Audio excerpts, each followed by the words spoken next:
Avant de plonger dans cette histoire incroyable, pensez à vous abonner à la chaîne et à activer la cloche. Ici, chaque récit a quelque chose à dire, et vous ne voudrez pas en manquer un seul. La nuit était tombée sur Minneapolis, étendant son manteau noir sur les rues désertes.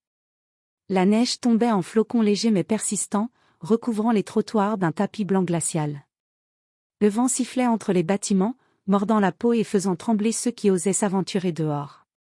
Marcus Thompson, 28 ans, homme noir au trait fin mais marqué par la fatigue, avançait lentement vers sa voiture après une longue journée de travail. Ses bottes crissaient dans la neige et il ajustait sa veste pour se protéger du froid. Son souffle formait de petits nuages dans l'air gelé. Il ne se doutait pas qu'il allait bientôt devenir la cible d'une injustice cruelle. 3 policiers apparurent au détour d'une ruelle, comme surgis de nulle part. Leurs visages étaient figés dans une expression de mépris. Sans raison apparente, ils l'encerclèrent et l'ordonnèrent de s'arrêter. Marcus, surpris, leva les mains, respectueux et calme. « Qu'est-ce que tu fais ici ?» tonna l'un d'eux. La voix était dure, glaciale, et le ton humiliant. Marcus tenta d'expliquer qu'il rentrait chez lui, mais ses mots tombèrent dans le vide. Alors, l'humiliation commença. Les policiers le forcèrent à se mettre à genoux dans la neige. Le vent glacial brûlait ses mains et ses genoux, et ses doigts devenaient presque insensibles. Ils riaient de lui, le provoquaient, prenaient des photos, et échangeaient des plaisanteries racistes.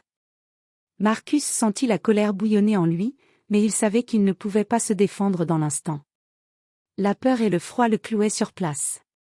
Son cœur battait à tout rompre, mélange de honte et de rage. Il fixait le sol, incapable de réagir, tandis que la neige se mêlait à ses larmes silencieuses. Quand ils eurent fini, les policiers s'éloignèrent en ricanant, le laissant seul, tremblant, humilié et glacé jusqu'aux os. Marcus resta immobile quelques minutes, reprenant son souffle, le corps engourdi, le visage rouge et douloureux. Mais une pensée claire s'imposa, il ne resterait pas passif. Cette injustice devait être réglée. Dans le silence de la nuit enneigée, une promesse silencieuse se forma dans son esprit. Il reviendrait. Et quand il reviendrait, rien ne serait comme avant. Après cette nuit glaciale qui avait marqué Marcus pour toujours, il ne parla à personne de ce qui s'était passé. Ni famille, ni amis. Il savait que la colère du moment ne suffirait pas à réparer l'humiliation. Ce qu'il voulait, c'était une revanche réfléchie, implacable et définitive. Les semaines suivantes, Marcus changea radicalement sa routine. Il quitta son petit appartement de Minneapolis pour louer un bureau discret dans un immeuble ancien, à l'écart des regards. Là, il se plongea dans une vie presque monastique, travail sur son ordinateur du matin au soir, apprentissage des technologies de surveillance et de collecte de données, lecture de dossiers juridiques sur les abus de pouvoir et la corruption policière.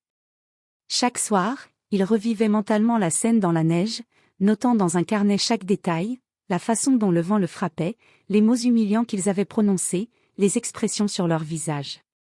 Ces souvenirs, qu'il aurait voulu oublier, devenaient maintenant son carburant. Il commença également à filmer discrètement les rues et les quartiers où il avait été agressé. Caméras cachées, drones miniatures, et même capteurs de données publiques, tout servait à construire un réseau de preuves invisibles mais irréfutables. Marcus savait que pour faire payer ceux qui l'avaient humilié, il ne fallait pas se précipiter. Il fallait frapper au moment exact, quand leur arrogance les rendrait vulnérables. Mais ce qu'il faisait n'était pas seulement pour lui. Marcus voulait exposer l'injustice systémique qui permettait à des policiers de maltraiter des citoyens sans conséquence.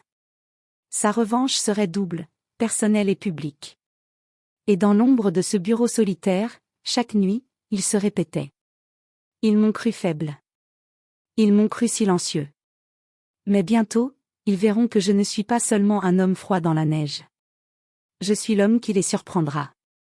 À mesure que les mois passaient, Marcus se transforma. De victime impuissante, il devint stratège, patient, méthodique. Chaque mouvement, chaque contact, chaque fichier qu'il collectait le rapprochait de ce moment inévitable où il ferait son retour. Le moment où la justice, enfin, se ferait ressentir. 6 mois s'étaient écoulés depuis cette nuit glaciale où Marcus avait été humilié. Durant tout ce temps, Il avait disparu des radars, laissant derrière lui sa vie quotidienne pour devenir une ombre méthodique, un homme qui préparait sa revanche avec précision. Le jour de son retour, la neige commençait à tomber à nouveau sur Minneapolis. Cette fois, cependant, Marcus ne marchait pas seul et vulnérable. Il avançait dans les rues avec confiance, vêtu d'un manteau sobre mais élégant, ses yeux sombres fixant chaque détail autour de lui. Chaque boutique, chaque lampadaire, chaque trottoir semblait familier. Mais cette fois, il n'était pas la proie, il était l'observateur. Les policiers qui l'avaient humilié étaient désormais dans une routine confortable, sûrs de leur pouvoir. Ironiquement, Marcus avait appris leur emploi du temps grâce à ses recherches et aux contacts qu'il avait noués dans la ville. Tout était prévu, la rencontre allait se produire exactement là où il pensait qu'il n'y aurait aucun danger. Il les aperçut enfin, riant ensemble devant le poste de police, insouciants, incapables d'imaginer ce qui les attendait. Marcus sortit de l'ombre et fit un pas calme mais déterminé vers eux. L'un des policiers leva les yeux et le reconnut immédiatement. Un sourire cruel se dessina sur son visage, comme si rien ne s'était passé. « Et Marcus, tu es de retour ?» lança-t-il d'un ton moqueur, sans se douter qu'il venait de réveiller un volcan silencieux. Marcus ne répondit pas immédiatement. Il s'approcha lentement, laissant le vent glacial jouer avec ses cheveux, son regard figé sur eux, chaque geste parfaitement calculé. Puis, avec une voix froide et posée, il dit : « Oui, je suis revenu. Et cette fois, vous allez comprendre ce que ça fait, d'être impuissant. » Les policiers échangèrent un regard confus. Une peur subtile commençait à poindre derrière leurs sourires arrogants. Marcus, sans crier ni bouger brusquement, sortit son téléphone et montra quelque chose sur l'écran, des vidéos, des photos et des preuves de toutes leurs actions passées. Ce qu'il pensait être un simple retour d'un ancien citoyen humilié se transforma en un moment de panique glaciale. Marcus avait transformé sa souffrance en pouvoir, sa colère en stratégie. Il ne s'agissait plus de vengeance privée, c'était la justice qui venait frapper à leur porte. Et ce n'était que le début. Les jours qui suivirent le retour de Marcus furent comme un jeu d'échecs. Chaque mouvement était calculé, chaque action minutieusement préparée. Les 3 policiers qui l'avaient humilié ne savaient pas qu'ils étaient déjà pris au piège. Marcus avait utilisé ces mois de préparation pour accumuler des preuves irréfutables, vidéos de leurs abus, messages privés compromettants, et même des témoignages anonymes de victimes précédentes. Marcus ne cherchait pas à les attaquer physiquement. Non, il voulait que leur arrogance, leur confiance dans leur impunité, s'effondrent d'elle-même. Il commença par les exposer subtilement. Des messages anonymes arrivèrent à leurs supérieurs, signalant des comportements inappropriés et fournissant des captures d'écran et vidéos troublantes. Chaque pièce envoyée était minutieusement choisie pour provoquer l'alarme mais pas encore la panique. Puis, le jour venu, Marcus fit son apparition lors d'une réunion officielle au poste de police, sous prétexte de signaler une situation de harcèlement dans son quartier. Les policiers le virent entrer, et leurs visages se figèrent, ils ne s'attendaient pas à le revoir, encore moins ici. Marcus resta calme, poli mais ferme. Il sortit son téléphone et projeta sur un écran les vidéos de cette nuit glaciale, leurs rires, leurs moqueries, leur cruauté envers lui. Chaque image était accompagnée des preuves supplémentaires qu'il avait collectées depuis 6 mois, messages racistes, abus envers d'autres citoyens, et témoignages de collègues conscients de leur comportement. Le silence tomba dans la salle. Les supérieurs, choqués, fixaient les policiers incriminés. La confiance et l'arrogance des 3 hommes commencèrent à se fissurer. Marcus, sans hausser la voix, expliqua avec calme. « Vous m'avez humilié dans la neige, mais je n'étais pas seul. Et ce que vous avez fait ne restera pas impuni. » L'effet fut immédiat. Les policiers se mirent à transpirer, leurs regards cherchant une issue. Certains tentèrent de nier, mais chaque accusation était étayée par une preuve irréfutable. Marcus n'avait laissé aucune place à la fuite ou au mensonge. Quelques jours plus tard, l'affaire éclata dans toute la ville. Les policiers furent suspendus, l'enquête interne se mit en route, et Marcus devint un symbole discret mais puissant de justice et de persévérance. Il avait transformé sa souffrance en force, son humiliation en leçon pour tous ceux qui pensaient que leur pouvoir était absolu. Et dans son esprit, une dernière pensée résonnait. La justice ne rugit pas toujours dans la rue. Parfois, Elle frappe avec patience et précision, et quand elle frappe, elle ne manque jamais sa cible. Quelques semaines après l'exposition des policiers, la ville entière commença à parler de l'affaire Marcus Thompson. Les médias locaux, puis nationaux, relayèrent les preuves accablantes, les vidéos et témoignages, dénonçant les abus et la corruption au sein de certains services de police.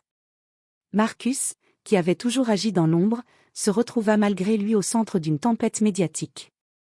Mais il ne chercha jamais la gloire. Son objectif n'avait jamais été de devenir célèbre, mais de faire entendre une voix longtemps réduite au silence.